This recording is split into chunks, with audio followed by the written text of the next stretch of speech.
લૂંટ મચાવવાનું બંધ કરો, બંધ કરો. પૈસા ભરે છે આપણે કોર્પોરેશનમાં, ટેક્સ અને વેરો ભરે છે. આ એની મહેનતથી પોતે પૈસા ભરે છે.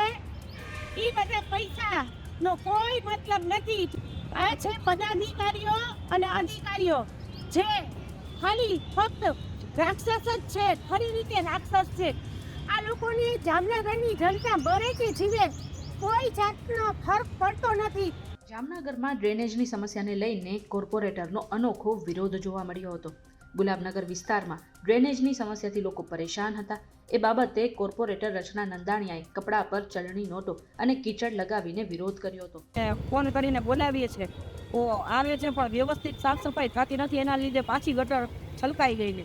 તો આ લોકો બધા હાઉસ ટેક્સ ભરે છે, રણવેરા ભરે, બધી જાતના ટેક્સ લઈએ છે, બરાબર. એ પ્રમાણેની સુવિધા એ મળવી જોઈએ.